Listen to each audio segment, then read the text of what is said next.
Shalom Bapak Ibu dan teman-teman semua, sungguh bersuka cita ya pada hari ini kita bisa berkumpul untuk melaksanakan kebaktian universitas bersama. Nah, sebelum memulai kebaktian ini, saya mempersilahkan Bapak Ibu dan teman-teman untuk bangkit berdiri. Ya, kebaktian universitas hari ini kita mulai dengan berlandaskan kasih dan anugerah Allah Bapa yang telah dinyatakan dalam pribadi dan karya Allah Anak Yesus Kristus melalui persekutuan dengan Allah Roh Kudus. Nah, sebelum kita memulai kebaktian hari ini, mari kita berdoa. Bapa kami di dalam surga, kami bersyukur Tuhan bahwa kesempatan hari ini kami masih bisa berkumpul di kebaktian universitas. Kiranya Engkau memberkati acara ini Tuhan supaya bisa berjalan dengan lancar dari awal hingga akhirnya. Terima kasih Tuhan, kami memulai kebaktian ini dengan penuh sukacita dan damai sejahtera dari-Mu Tuhan. Dalam nama Tuhan Yesus, amin. Masih bersukacita pada hari ini Bapak Ibu, kita akan memulai kebaktian. Mari nyanyikan satu lagu ini.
Oke, sungguh mulia namamu Tuhan, kami mau nyatakan kebesaranmu selama-lamanya.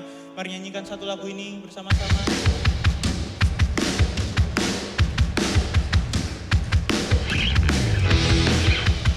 Sungguh dahsyat namamu Tuhan, terpujilah namamu senantiasa. Oh.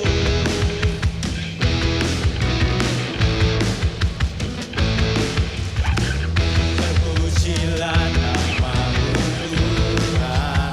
Katakan, kuat dan penuh kemuliaan. Satu suara kami nyatakan, kebesaran-Mu tetap selamanya. Terpujilah namamu Tuhan, ajaib dan penuh keagungan. Satu hati kami nyatakan, kerajaan-Mu tetap selamanya. Katakan lebih sungguh lagi. Engkaulah Raja atas dunia, yang menghancurkan kutub dan membebaskan jiwa. Kami bersorak, bertepuk tangan. Engkau Tuhan berjaya dan meminta untuk selamanya. Kami mau meninggikan namamu Tuhan. Sama-sama katakan, Tuhan, kuat dan penuh kemuliaan. Satu hati kami nyatakan, kebesaran-Mu tetap selamanya.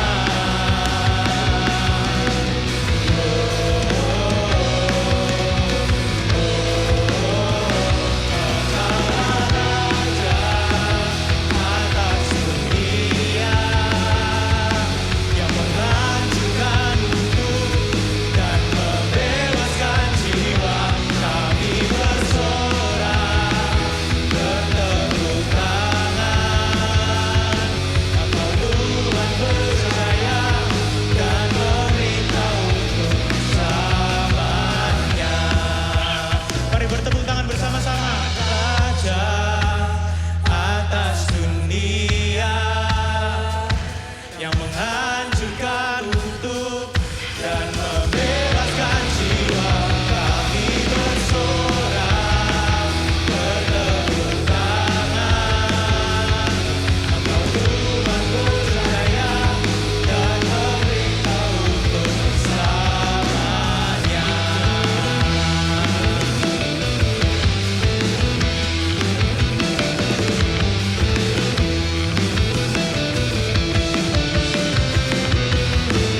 Haleluya. Sorak-sorai yang terbaik buat Tuhan kita. Come on! Biar rasakan sukacita Tuhan di tempat ini, bisa lambaikan tangannya. Kasih senyum ke kanan kirinya. Bapak Ibu persilakan duduk kembali. Mari sama-sama kita siapkan hati kita. Kita rindu masuk lebih dalam lagi. Ini hati kami Tuhan. Sungguh kami rasakan kasih-Mu memenuhi setiap kami di tempat ini. Kami bawa hati kami Tuhan. Betapa ku mencintai segala yang telah terjadi. Tak pernah sendiri jalani hidup ini, selalu menyertai.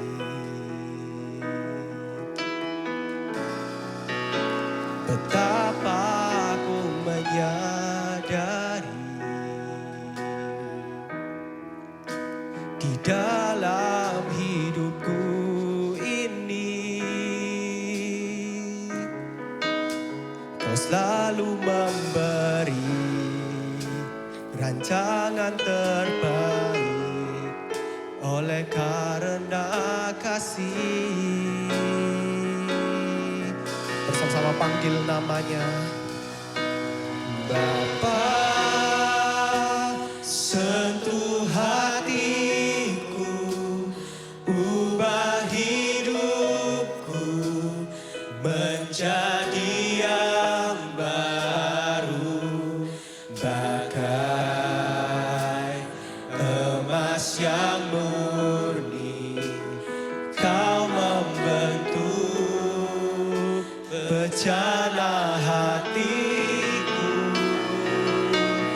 Bapa, ajarku mengerti sebuah kasih yang selalu memberi, bagai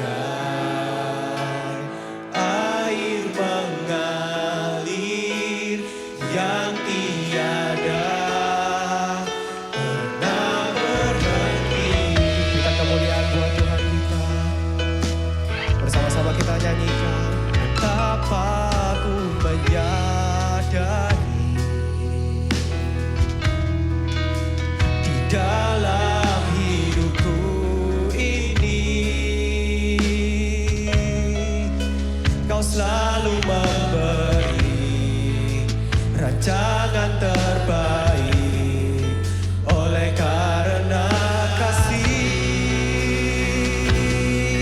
Angkat hatimu, katakan, Bapa, sentuh hatiku, ubah hidupku menjadi yang baru, bagai emas yang murni.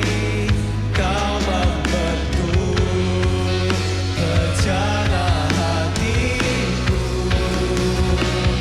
Bapa, ajarku mengerti sebuah kasih yang selalu memberi, bagai air mengalir yang tiada pernah berhenti.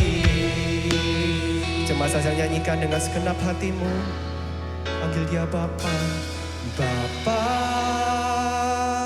Sentuh hatiku, ubah hidup izinkan dia menyentuh setiap kita sekali lagi di tempat ini.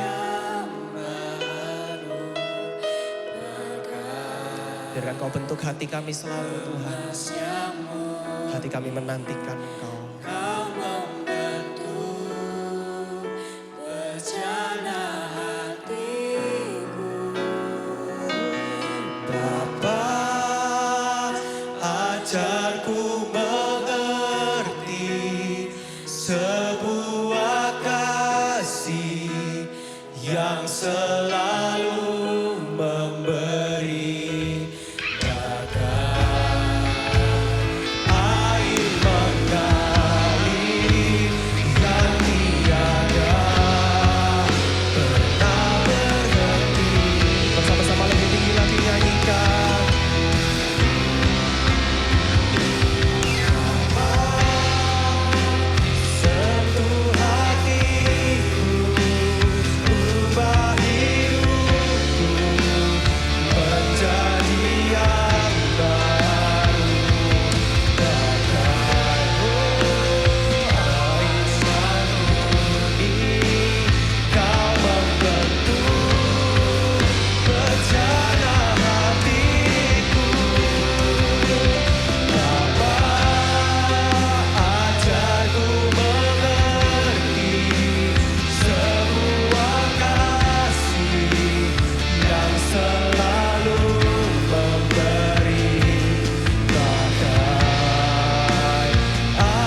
Bapak Ibu serta rekan-rekan mahasiswa-mahasiswi, mari kita menyatukan hati untuk kita berdoa. Mari kita berdoa.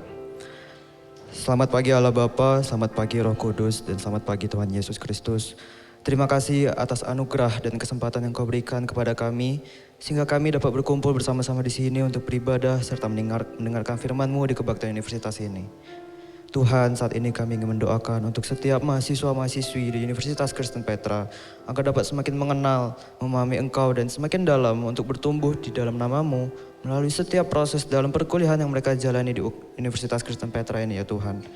Tuhan, kiranya juga Engkau memberkati setiap dosen, staf, dan setiap mahasiswa-mahasiswi yang saat ini aktif menjalani perkuliahan ataupun calon mahasiswa baru tahun 2026-2027 yang akan datang. Limpahkanlah berkat dan jagalah setiap program kampus yang sedang berjalan ataupun sedang dirancang, baik pekerjaan, relasi, pelayanan, hingga kehidupan pribadi kami.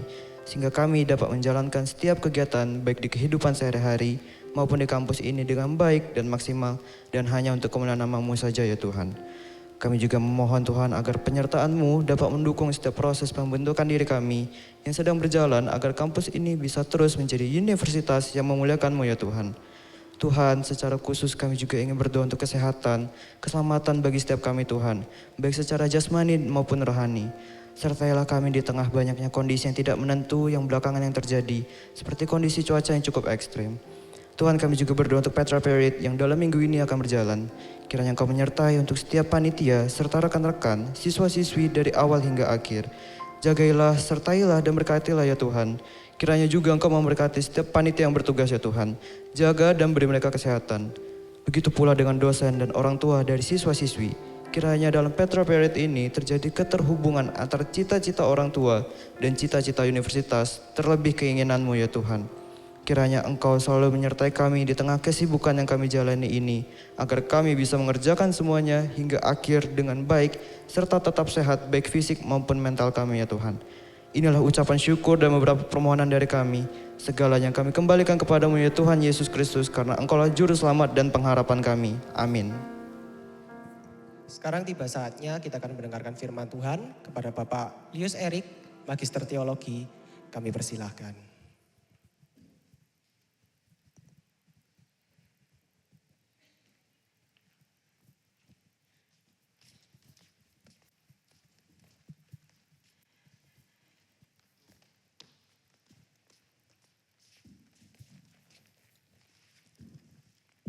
Sebentar ya saudara ya.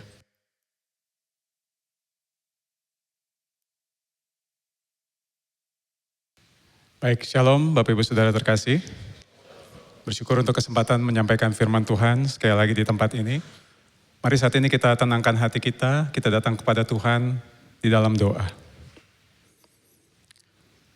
Tuhan, kami bersyukur untuk hari yang Kau jadikan bagi setiap kami hari ini. Khususnya untuk kesempatan beribadah ya Tuhan. Kalau sebentar kami akan bersama merenungkan kebenaran firman-Mu. Ya Allah Roh Kudus, Engkau yang ada di dalam setiap kami, tolong kami untuk kami boleh sama-sama belajar. Untuk tidak hanya menjadi pendengar, tapi kami boleh belajar menjadi pelaku kebenaran firman-Mu. Dan tolong hamba-Mu yang terbatas ini ya Tuhan, biar kiranya di tengah keterbatasannya firman-Mu dapat tersampaikan dengan benar. Nama Tuhan dipermuliakan. Di dalam nama Yesus Kristus kami berdoa dan mengucap syukur. Amin. Saudara, ayat perenungan kita pada hari ini terambil dari Kolose 3 ayat 18 sampai 21. Saya akan membacakannya untuk kita semua. Kolose 3 ayat 18 sampai 21. Hai istri-istri, tunduklah kepada suamimu sebagaimana seharusnya di dalam Tuhan. Hai suami-suami, kasihilah istrimu dan janganlah berlaku kasar terhadap dia. Hai anak-anak, taatilah orang tuamu dalam segala hal, karena itulah yang indah di dalam Tuhan. Hai bapak-bapak, janganlah sakiti hati anakmu, supaya jangan tawar hatinya. Sampai sedemikian jauh pembacaan firman Tuhan. Saudara, tema yang akan kita sama-sama pelajari hari ini adalah responsible family. Keluarga yang bertanggung jawab. Hari ini kita akan sama-sama belajar melihat diri kita di dalam keluarga yang Tuhan percayakan kepada kita. Apa yang menjadi kehendak Tuhan ketika Dia menempatkan kita di dalam sebuah keluarga. Saya percaya setiap kita di tempat ini lahir di dalam sebuah keluarga ya, pasti. Nggak ada kan di tempat kita yang tiba-tiba muncul begitu aja. atau turun dari langit seperti Mr. Bean gitu? Buat teman-teman Gen Z mungkin yang nggak tahu Mr. Bean bisa tanya teman terbaik kita saat ini. Meta AI ya, dia pasti tahu siapa Mr. Bean. Artinya saudara, suka nggak suka, siap atau nggak siap, kita semua pasti ada di dalam sebuah keluarga. Keberadaan kita di dalam sebuah keluarga itu bukan pilihan kita. Tapi sesuatu yang Tuhan percayakan kepada setiap kita. Keluarga adalah tempat di mana setiap kita memiliki peran. Ada yang menjadi suami, ada yang menjadi istri, ada yang menjadi orang tua, dan ada yang menjadi anak. Dan setiap peran itu, sekali lagi bukan kebetulan, tapi bagian dari desain yang Tuhan percayakan kepada setiap kita. Keluarga juga adalah tempat yang seharusnya paling aman bagi kita. Tempat di mana kita bisa menjadi diri kita apa adanya. Tempat di mana kita menerima kasih dan juga menyalurkan kasih kita kepada orang-orang yang kita kasihi.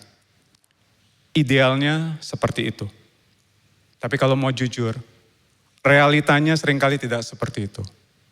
Keluarga yang seharusnya hangat, keluarga yang seharusnya indah, atau tempat yang aman bagi setiap kita, justru menjadi tempat yang penuh luka. Apa buktinya? Buktinya kita dapat melihat angka perceraian yang terus semakin meningkat. Anak-anak yang memberontak kepada orang tua, dan juga orang tua yang menyakiti anak-anaknya. Dan itu semua tidak terjadi di luar sana, saudara. Tapi juga terjadi di dalam rumah keluarga Kristen. Nah lalu pertanyaannya, kenapa itu bisa terjadi? Kita tahu bahwa akar dari semua itu adalah akibat dosa. Dosa membuat manusia nggak lagi hidup berpusat pada Tuhan, tapi berpusat pada diri sendiri. Karena akibat dosa, hati kita ini menjadi tercemar, saudara. Sehingga hati yang seharusnya mengasihi Tuhan, berubah menjadi mengasihi diri sendiri. Makanya di dalam relasi, saudara, kita ini cenderung menuntut orang lain untuk menghargai kita, untuk menerima kita. Fokusnya adalah diri kita dulu, yang pertama. Nah, saudara, John MacArthur mengatakan bahwa akibat dosa, manusia itu memiliki masalah di dalam relasi. Yang pertama, amorality. Manusia kehilangan standar moral. Manusia nggak lagi memiliki patokan yang benar dan salah yang jelas. Karena nggak lagi berpusat pada Tuhan. Lalu yang kedua, anonymity. Manusia kehilangan identitas. Manusia nggak lagi tahu siapa dirinya di hadapan Tuhan. Dan juga nggak tahu tujuan Tuhan menempatkan dia di dunia ini untuk apa. Dan yang terakhir, alienated. Keterasingan. Manusia terpisah dari Tuhan. Dan akibatnya, terpisah juga dari sesama. Dan Francis Schaeffer, seorang hamba Tuhan, juga menyimpulkan keadaan manusia akibat dosa seperti ini. Kejatuhan dalam dosa membuat manusia terasing. Bukan hanya dari Allah, tetapi juga dari dirinya sendiri dan dari sesama. Itulah sebabnya setiap kita masuk ke dalam relasi dengan kecenderungan yang sama. Kita ingin diterima, kita ingin dihargai, kita ingin dikasihi, kita ingin dipenuhi terlebih dahulu. Dan ketika semua orang di dalam keluarga berpikir seperti itu, yang terjadi bukannya saling mengasihi, yang terjadi justru saling melukai. Akhirnya, keluarga yang seharusnya menjadi tempat paling aman, tempat di mana kita bisa saling mengasihi, justru menjadi tempat di mana kita saling melukai. Tidak hanya itu, saudara. Akibat dosa, manusia hidup di dalam sebuah delusi. Kita mau hidup sebebas-bebasnya. Kita merasa kita bisa menentukan hidup kita sendiri. Kita nggak mau diatur. Kita nggak mau tunduk pada yang namanya otoritas. Dan sebenarnya ini bukan hal baru, saudara. Ini terjadi dari sejak Adam dan Hawa. Kita sudah melihat pola yang sama terjadi. Manusia diciptakan untuk bergantung sama Tuhan. Hidup di dalam keteraturan yang telah Tuhan ciptakan.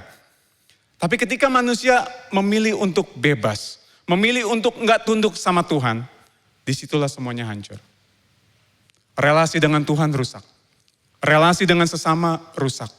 Adam menyalahkan Hawa, Hawa menyalahkan ular. Nggak ada yang mau mengambil tanggung jawab. Yang ada adalah saling melempar kesalahan. Dan sejak saat itu, pola yang sama terus berulang. Makanya kalau saudara membaca Alkitab, saudara akan menemukan orang-orang pilihan Tuhan pun bergumul dengan keluarga. Dan saudara, masalah ini tidak berhenti ketika seseorang menjadi orang percaya. Karena sebagai orang yang telah diselamatkan, kita tahu bahwa kita masih bergumul dengan dosa. Kita bergumul dengan ego kita. Kita bergumul dengan keakuan kita. Dan hal yang sama terjadi di zaman Paulus. Jemaat Kolose adalah orang-orang yang sudah percaya Kristus. Dan mereka tetap bergumul di dalam kehidupan relasi mereka, termasuk di dalam keluarga. Itulah sebabnya Paulus menuliskan suratnya kepada jemaat di Kolose. Dia nggak hanya berbicara tentang siapa mereka di dalam Kristus, tapi juga bagaimana hidup sebagai orang yang telah diubahkan secara nyata di dalam kehidupan sehari-hari. Dimulai dari keluarga. Namun sebelum Paulus masuk ke dalam nasihat bagi setiap anggota keluarga tadi, saudara, Paulus terlebih dahulu mengarahkan sesuatu yang jauh lebih mendasar, yaitu hati. Nah, saudara, di ayat yang pertama dari pasal yang ketiga, Paulus berkata, "Karena itu, kalau kamu dibangkitkan bersama dengan Kristus, carilah perkara yang di atas, di mana Kristus ada, duduk di sebelah kanan Allah."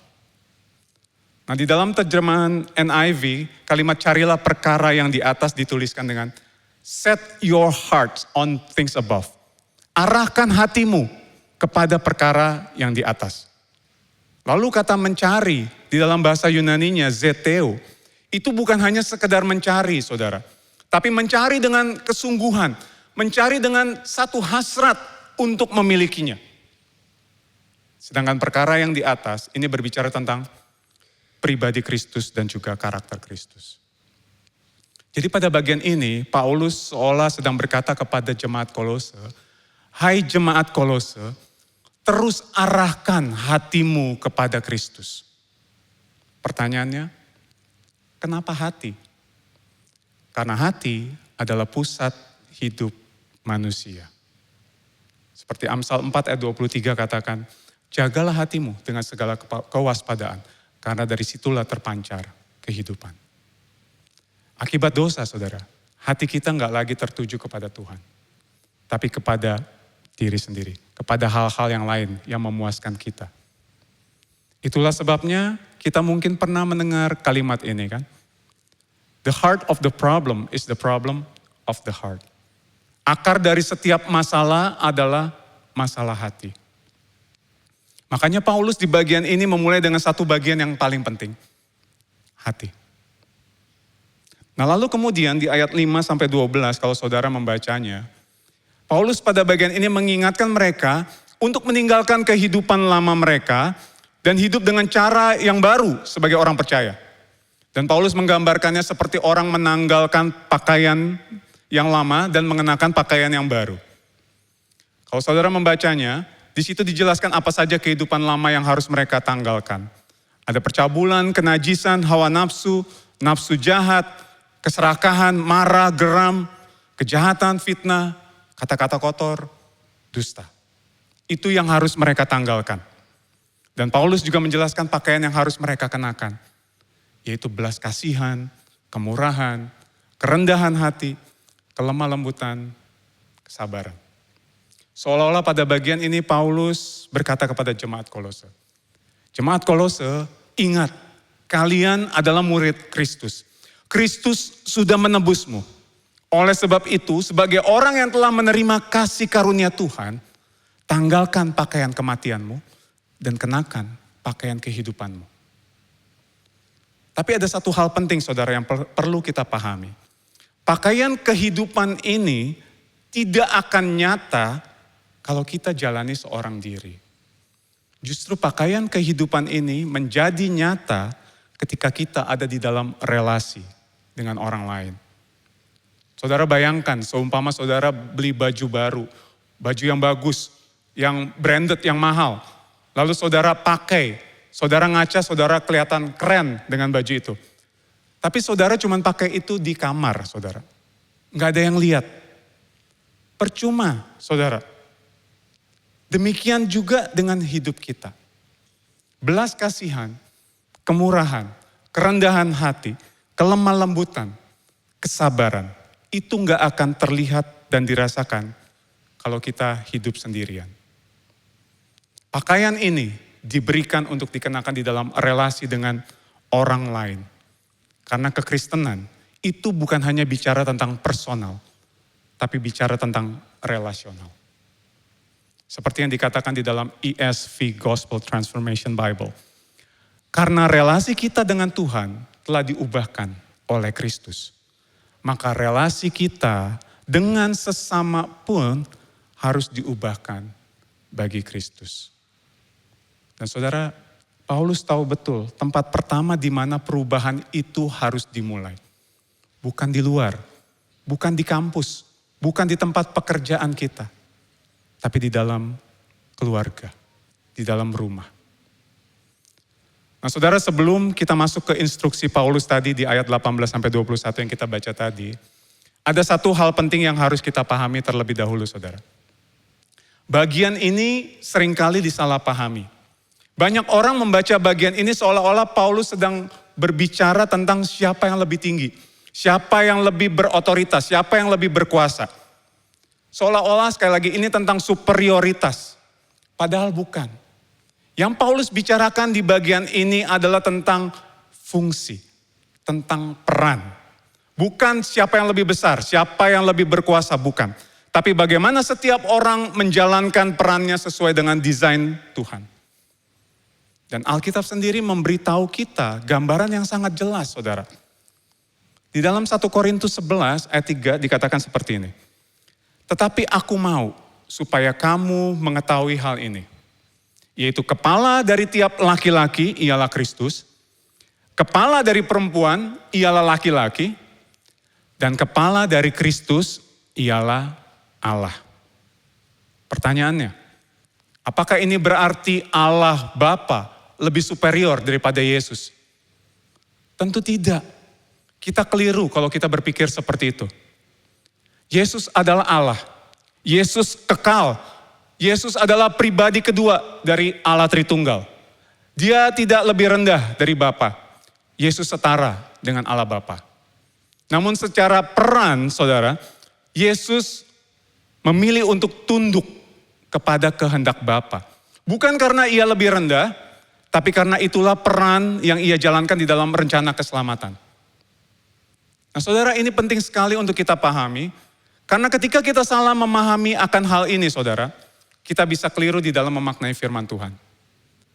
Tapi ketika kita memahaminya dengan benar, kita melihat keindahan dari desain Tuhan.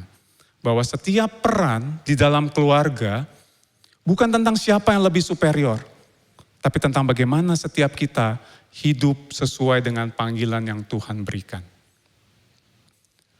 Nah saudara, Paulus memulainya di ayat yang ke-18. Dia mengatakan, hai istri-istri, tunduklah kepada suamimu sebagaimana seharusnya di dalam Tuhan. Nah saudara, kata tunduk di sini di dalam bahasa Yunani adalah hupotasso.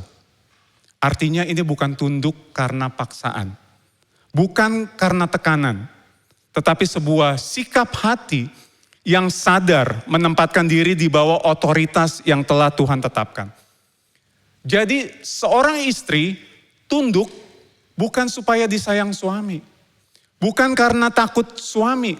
Atau juga bukan karena suami kasih uang belanja yang banyak. Bukan karena itu. Tetapi seorang istri tunduk karena kesadaran bahwa ini adalah desain Tuhan. Dan Paulus menambahkan, sebagaimana seharusnya di dalam Tuhan. Artinya, ini bukan ketundukan yang membabi buta, saudara. Tapi tunduk yang berakar pada relasi dengan Tuhan. Dengan kata lain, ketundukan seorang istri kepada suami bukan pertama-tama untuk suaminya, bukan. Tapi untuk Tuhan terlebih dahulu. Dilakukan karena ia ingin memuliakan Tuhan. Seorang istri yang saleh melihat peran ini sebagai bagian dari kehidupan seorang murid Kristus. Dan karena itu saudara, ketundukan ini ada batasnya. Batasnya adalah ketika apa yang diminta suami bertentangan dengan kehendak Tuhan, maka ketaatan kepada Tuhan itu tetap yang utama. Karena seperti yang Paulus katakan, semua ini harus terjadi di dalam Tuhan. Nah, saudara, jadi ketundukan ini bukan sekedar konsep, tetapi sesuatu yang harus dijalani dengan kehidupan yang mungkin kadang nggak selalu mudah. Nah, saudara, dulu saya pernah tidak bekerja selama hampir 1 tahun, saudara. Karena saya ingin berkuasa atas istri saya. Enggak, saudara. Waktu itu saya ingin memulai usaha, saya ngobrol sama istri saya. Dan akhirnya kami sama-sama memutuskan untuk saya resign, untuk saya mulai coba usaha baru. Dan ternyata mencoba usaha baru itu gak mudah, saudara. Jadi mungkin 2 atau 3 bulan saya mencoba usaha dan ternyata gagal. Dan akhirnya kami ngobrol lagi dan kami sepakat untuk saya coba melamar pekerjaan lagi. Tapi melamar pekerjaan pun gak mudah, saudara. Jadi kurang lebih hampir setahun saya menganggur. Dan selama hampir setahun itu, saudara, otomatis keluarga kami dinafkahi hanya dari penghasilan istri saya sendiri, saudara. Dan tapi yang luar biasa adalah ini, saudara. Sekalipun itu gaji istri saya, dia yang kerja, dia yang dapat gaji. Tapi setiap kali dia ingin membeli sesuatu, dia selalu tanya saya, saudara. Saya ingat satu momen, saudara, saya lagi di rumah, dia sedang belanja. Terus dia telepon saya, yang boleh gak aku beli ini? Saya lupa barangnya apa, saudara, tapi saya ingat barang itu gak mahal. Tapi saya bilang ke dia, kayaknya kamu belum perlu deh. Dan saudara tahu, dia gak jadi beli barang itu, saudara. Di momen itu, saudara, di mana saya pada waktu itu merasa paling rendah, di titik terendah dalam hidup saya pada waktu itu. Di situ saya sangat merasa dihargai dan dikasihi oleh istri saya. Sekalipun itu uangnya dia, kalau boleh dibilang, pekerjaan dia, hasil kerjanya dia, tapi dia tetap bertanya kepada saya. Saya merasa dikasihi, saya merasa dihormati. Bagi saudara para istri di tempat ini, mungkin saudara adalah wanita yang bekerja, atau bahkan mungkin saudara memimpin di tempat kerja saudara. Puji Tuhan, saudara. Tapi saudara perlu ingat, di rumah, saudara adalah seorang istri. Saudara dipanggil untuk menjadi penolong yang memaksimalkan kepemimpinan dan karunia yang Tuhan percayakan kepada suami saudara. Saudara, tunduk juga berarti memberikan ruang bagi suami untuk memimpin. Mengizinkan suami untuk menjalankan perannya. Dan disinilah pergumulannya, saudara. Banyak istri ingin suaminya untuk memimpin. Tapi dia sendiri gak mau dipimpin sama suaminya, saudara. Ini ironisnya. Saudara, tunduk berarti memberikan ruang, sekali lagi. Memberi kesempatan bahkan ketika suami mengambil keputusan yang salah. Selama itu bukan dosa dan tidak melanggar kehendak Tuhan dan tidak berdampak besar, saudara. Saudara kadang perlu untuk mengizinkan hal itu terjadi. Saya ambil contoh sederhana dalam pernikahan saya dan istri saya. Saya nggak tahu ya, ini subjektif saya ya saudara ya. Tapi saya melihat di dalam pernikahan saya, seringkali insting wanita itu jauh lebih tajam daripada insting laki-laki. Ada amin para wanita? Nah saudara, itu harus saya akui di dalam kehidupan pernikahan kami saudara. Misalnya ya paling simpel soal memilih jalan saudara. Waktu kami jalan di mobil saudara, istri saya udah bilang, yang nanti lewat jalan ini aja ya, kayaknya ini lebih gak macet. Tapi saudara tahu ego laki-laki itu setinggi langit saudara. Saya bilang, udah kamu tenang aja, kan aku yang bawa mobil. Lewat jalan yang ini ya, ini jalan yang aku pilih. Istri saya diam saudara, lalu ikut jalan saya. Dan benar saudara, ternyata gak jauh sesudah itu macet. Dan karena gengsi, ego saudara, saya sambil ketawa cuma bilang, wah yang macet ternyata yang istri saya saudara, saya tahu di hatinya kesel, tapi dia diem, dia tetap memandang ke depan sambil tersenyum sedikit saudara. Di hati saya yang berdosa pada waktu itu saudara, saya mikir dalam hati, dia pasti lagi bilang, gue bilang juga apa, ya kan? Itu dalam hati saya saudara. Tapi puji Tuhan saudara, dia nggak langsung marah kepada saya saat itu juga. Dia memberikan saya waktu untuk berproses. Dan lain kali mungkin dengerin dia, kalau dia mungkin beri saran ya saudara ya. Nah saudara, tunduk itu bukan berarti lemah. Bukan berarti harus selalu setuju juga. Melainkan sikap hati yang dengan sadar memberikan ruang bagi suami untuk memimpin. Menjalankan peran yang telah Tuhan tetapkan kepada suami. Dan saudara, ini bukanlah sesuatu yang bisa dilakukan dengan kekuatan sendiri. Bagi para istri, tunduk adalah keputusan yang bersandar pada kesetiaan Tuhan. Dan saudara, Paulus tidak hanya berbicara kepada istri, tetapi juga berbicara kepada para suami. Di ayat 19, Paulus berkata, "Hai suami-suami, kasihilah istrimu dan janganlah berlaku kasar terhadap dia." Saudara, sebenarnya instruksi yang Paulus berikan tentang keluarga ini bukanlah sesuatu yang baru pada masa itu. Di zaman itu saudara, para filsuf terkenal itu juga berbicara tentang bagaimana rumah tangga seharusnya berjalan. Jadi istri tunduk pada suami, anak taat kepada orang tua, bahkan budak taat kepada tuannya, itu semua dikenal sebagai household rules, peraturan dalam rumah tangga. Jadi pada masa itu, instruksi-instruksi tersebut adalah hal yang umum. Tapi ada satu hal yang berbeda, saudara. Dan ini penting sekali. Tidak ditemukan instruksi kepada suami untuk mengasihi istri. Nah, seorang teolog bernama Edward Losh mengatakan seperti ini. Perintah ini, suami mengasihi istri, tidak ditemukan di dalam aturan rumah tangga di luar Alkitab pada zaman itu. Artinya, apa yang Paulus katakan di sini adalah sesuatu yang sangat radikal. Saudara, di budaya Yunani Romawi pada waktu itu, hubungan suami istri dipandang sebagai hubungan antara yang berkuasa sama yang dikuasai, saudara. Bahkan ketika para filsuf terkenal itu memberikan instruksi tentang keluarga, mereka berangkat dari pemahaman itu. Aristoteles, menghimbau suami untuk memerintah istri karena dianggap lebih mampu untuk memimpin. Xenophon menggambarkan suami seperti guru yang melatih istrinya. Hubungannya seperti atasan dengan bawahan. Plutarch juga mengatakan kalau istri harus seperti cermin. Kalau suaminya senang, istri baru boleh senang. Kalau suami sedih, istri harus sedih. Dan di tengah konteks budaya seperti itu, Paulus datang dengan sesuatu yang berbeda. Dia berkata, "Hai suami-suami, kasihilah istrimu." Saudara, kata kasih yang digunakan di ayat 19 tadi adalah agapate, atau kasih agape yang kita sering tahu ya, yang artinya kasih yang berkorban, kasih yang memberikan diri, kasih yang tidak berpusat pada diri sendiri.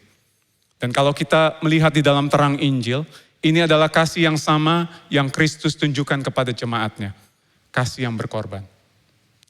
Nah saudara, kalau kita bicara tentang berkorban, saudara, setiap kita para suami langsung membayangkan hal yang besar kan, hal yang ekstrim. Itu mengorbankan nyawa kita untuk istri saya. Betul ya? Itu betul saudara, mengorbankan nyawa tentu bukan hal yang mudah. Mengorbankan nyawa kita untuk istri kita, bukan hal yang mudah. Tapi kalau mau jujur, yang Tuhan panggil dari setiap kita para suami, itu bukan hanya mengorbankan nyawa kita. Tapi juga hidup yang terus mengorbankan diri bagi istri kita. Paling simpel, mampukah kita mengorbankan waktu kita yang biasanya kita gunakan untuk sesuatu yang kita senangi? Hobi kita mungkin? Mudahkah kita mengorbankan hobi kita demi istri kita? Kalau mau jujur gak mudah, saudara. Saudara, saya ini suka basket dari SMP, saudara. Sampai hari ini saya masih suka basket. Tapi sekarang saya cuma bisa nonton doang, udah gak bisa main, saudara. Dan bahkan boleh dibilang, saudara, ini bukan sekedar suka. Saya ini cinta mati sama basket, saudara. Yang membuat saya berhenti main basket adalah pada waktu itu saya harus milih istri atau basket. Bahkan saking cintanya saya sama basket, saudara. Saya ingat waktu SMP saya pernah berdoa sama Tuhan. Tuhan, kalau kau buat aku jadi pemain NBA, Tuhan, pemain basket profesional di Amerika, saudara, saya janji gak akan bikin dosa lagi. Saudara, dari SMP ternyata saya punya bakat dagang. Saya bertransaksi sama Tuhan, saudara. Saudara, basket itu buat saya udah seperti cinta pertama buat saya. Makanya waktu sebelum menikah saya udah bilang sama istri saya, hari Senin sampai Sabtu saya kasih waktu saya buat kamu, tapi hari Minggu tolong jangan ganggu saya. Itu adalah waktu saya main basket. Padahal hari Minggu adalah waktu paling sering untuk kita bisa ketemu keluarga. Dan istri saya mencoba untuk mengerti itu. Sampai satu titik, saudara, ada satu momen, ada satu pertemuan keluarga yang penting. Dan saya tetap kekeh mau main basket. Disitulah terjadi peperangan besar, saudara. Dan disitulah saya seperti mendapat teguran dari Tuhan. Saya diingatkan betapa egoisnya saya. Sampai saya rela terus main basket dan gak mau ketemu sama pertemuan keluarga. Di situ saya bertobat, di situ saya minta maaf sama istri saya. Dan saya komit untuk gak mau terikat sama basket seperti itu. Nah, para suami, sebelum kita mengorbankan nyawa kita bagi istri kita, apakah kita rela mengorbankan waktu kita? Mengorbankan kesukaan kita, mengorbankan kenyamanan kita, atau bahkan mengorbankan pekerjaan kita. Karena kadang biasanya ya saudara, waktu berantem, suami biasanya ngomong gini kan, aku ini kerja mati-matian buat kamu sama buat anak-anak. Tapi pertanyaannya di tengah semua itu, apakah istri kita merasa dikasihi atau hanya merasa dinafkahi saja? Saudara, jangan sampai kita begitu sibuk dengan segala sesuatu, dengan pekerjaan kita, begitu fokus dengan apa yang kita lakukan di luar, sampai kita melupakan apa yang paling esensial. Karena peran kita sebagai suami dan juga sebagai ayah, itu gak bisa digantikan oleh siapapun. Dan teguran ini bukan hanya untuk saudara para suami yang ada di depan, tapi juga buat saya. Dan Paulus kemudian menambahkan, janganlah berlaku kasar terhadap dia. Artinya, kasih ini tidak boleh disertai oleh kekerasan. Bukan hanya secara fisik, tapi juga secara verbal.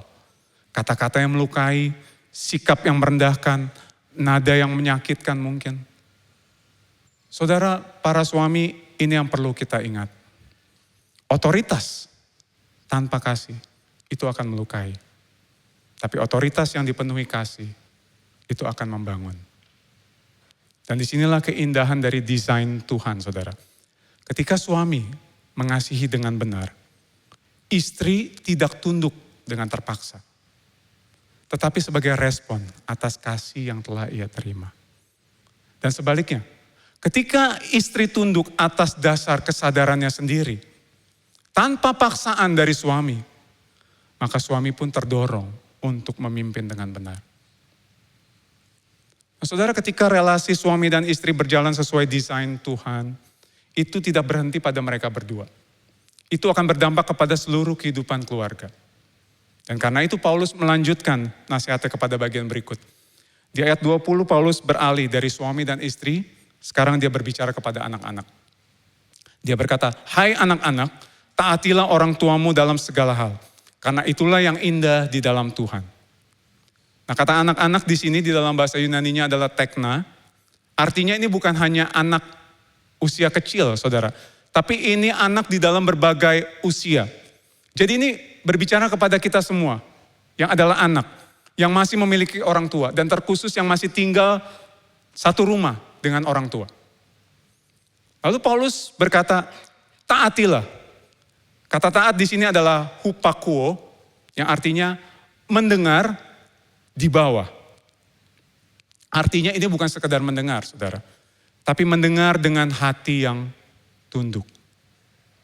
Dan kemudian Paulus menambahkan, dalam segala hal. Disinilah seringkali muncul pertanyaan. Mengapa harus taat dalam segala hal? Apalagi mungkin ada di antara kita yang merasa, sekarang saya lebih pintar dari orang tua saya. Pendidikan saya lebih tinggi daripada mereka. Dan nasihat orang tua saya udah gak relate lagi di zaman ini. Nah saudara, firman Tuhan tetap berkata, taatilah. Bukan karena orang tua kita selalu benar, bukan karena mereka selalu mengerti kita, tapi karena bagian berikut ini yang paling penting. Yaitu yang seperti firman Tuhan katakan. Karena itulah yang indah di dalam Tuhan. Saudara, inilah motif utama ketaatan kita kepada orang tua. Bukan karena orang tua kita sempurna sekali lagi. Tetapi karena ketaatan itu menyenangkan Tuhan. Nah, saudara, ada satu film zaman dulu yang berjudul Chariots of Fire. Yaitu kisah nyata tentang seorang pelari terkenal yang bernama Eric Liddell. Di dalam satu scene bagian film itu, Eric Liddell pernah menjelaskan kenapa dia berlari kepada saudaranya. Dia berkata, karena Tuhan menciptakan dia untuk berlari. Dan dia mengatakan bahwa ketika dia berlari, dia merasa Tuhan senang. I feel God's pleasure. Itu yang dia katakan. Karena Tuhan yang membuat dia berlari. Saudara, Eric Liddell merasakan Tuhan senang. Karena dia melakukan apa yang Tuhan ciptakan untuk dia lakukan. Demikian juga dengan setiap kita. Ketika kita taat kepada orang tua kita, kita sedang melakukan apa yang Tuhan kehendaki. Dan di situ Tuhan disenangkan. Tentu prinsip utamanya adalah ketaatan kepada Tuhan harus lebih utama dari orang tua kita. Saudara, relasi orang tua dan anak adalah relasi yang sangat fundamental, saudara. Kalau seorang anak tidak belajar menghormati orang tua di rumah, hampir pasti dia akan sulit untuk menghormati orang lain di luar sana. Dia akan sulit menghormati guru. Dia akan sulit menghormati dosen. Dia akan sulit menghormati pemimpin. Bahkan dia akan sulit menghormati Tuhan. Karena itu, ketaatan dan ketundukan harus dimulai di rumah. Bagi saudara yang adalah orang tua, kita juga perlu bijaksana. Pendekatan kepada anak itu tidak bisa disamaratakan. Anak kecil, mereka membutuhkan ketegasan. Anak yang lebih besar, mereka butuh pengertian dan pendekatan yang berbeda. Tapi bagi kita semua sebagai anak, bagian kita jelas. Taat. Dengarkan mereka. Hargai mereka. Jangan meremehkan mereka hanya karena mereka sudah tua atau karena sudah gak update lagi. Mungkin gak selalu mudah, tapi biarlah kita sama-sama belajar menyenangkan Tuhan melalui ketaatan kita kepada orang tua kita. Karena kita tahu bahwa ketaatan kepada orang tua itu bukan sekedar kewajiban. Tapi ketaatan kepada orang tua adalah wujud penyembahan kita kepada Tuhan. Nah saudara, seringkali kita bicara tentang anak yang harus taat. Tapi firman Tuhan di bagian ini juga berbicara tentang orang tua yang gak boleh melukai hati anaknya. Paulus mengatakan di ayat 21, hai bapak-bapak, janganlah sakiti hati anakmu, supaya jangan tawar hatinya. Kata bapak-bapak di sini tidak hanya berbicara kepada ayah, tapi bisa dipahami sebagai orang tua secara keseluruhan.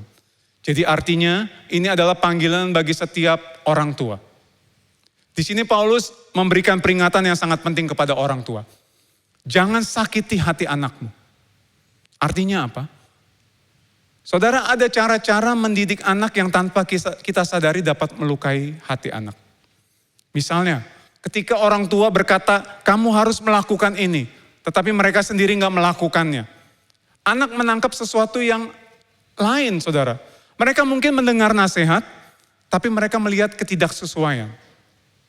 Ketika ada ketidakkonsistenan di dalam cara mendidik anak, yang satu diperlakukan dengan cara tertentu, yang satunya diperlakukan berbeda. Ketika orang tua lebih sering mengkritik daripada memuji. Seolah-olah gak pernah cukup apa yang dilakukan anak. Selalu ada yang kurang. Selalu ada yang salah. Dan ketika tanpa disadari ada favoritisme di rumah. Anak satu dibandingkan dengan anak yang lain. Anak-anak bisa mulai mempertanyakan diri mereka sendiri. Saudara, hal-hal seperti ini mungkin tidak langsung terlihat dampaknya. tapi perlahan-lahan dapat mematahkan hati anak. Dan Paulus mengingatkan, jangan sampai mereka menjadi tawar hati, kehilangan semangat dan juga kehilangan arah. Tidak hanya itu saudara, banyak orang tua yang punya visi untuk anaknya. Saya ingin anak saya jadi ini, saya ingin anak saya jadi itu. Itu gak salah saudara. Tapi kita perlu bertanya, apakah itu semua sejalan dengan visi Tuhan? Ataukah itu hanya ambisi pribadi kita sebagai orang tua? Saudara, ada satu kisah tentang seorang anak jenius dari Tiongkok bernama Wei Yongkang. Sejak kecil ibunya punya satu visi yang sangat kuat. Anaknya harus berhasil secara akademik. Dan untuk memastikan itu terjadi, ibunya sangat banyak mengambil alih dalam hidup Wei Yongkang. Ibunya mencuci bajunya, ibunya menyiapkan makanannya, bahkan menyuapi dia saat Wei Yongkang belajar. Supaya dia bisa fokus sepenuhnya pada studi. Dia sangat jarang diberikan ruang untuk bermain, relasi sosialnya pun sangat dibatasi. Semua hidupnya sangat diarahkan pada satu tujuan, prestasi. Dan hasilnya luar biasa saudara. Dia masuk universitas di usia yang masih sangat muda. Tapi saudara, ketika dia mulai hidup sendiri, dia kesulitan saudara. Tanpa pendampingan dari ibunya, dia kesulitan.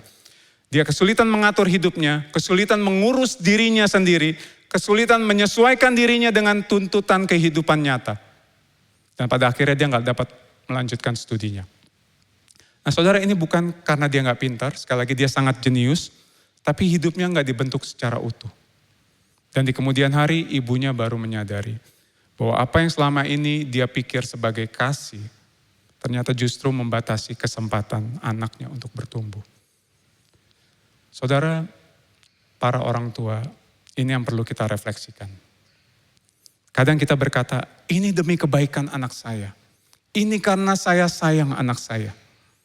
Tapi tanpa kita sadari, kita bisa membentuk anak hanya dari satu sisi. Tapi tidak membentuk dari sisi satunya. Saudara, disinilah kita perlu kembali kepada visi Tuhan. Visi utama Tuhan bagi setiap orang tua bukanlah supaya anak-anak saudara itu sukses. Bukan supaya anak saudara jadi orang atau jadi apa. Bukan itu yang utama. Tapi visi Tuhan bagi anak saudara adalah untuk mereka menjadi murid Kristus. Dan itulah yang seharusnya menjadi visi utama setiap orang tua.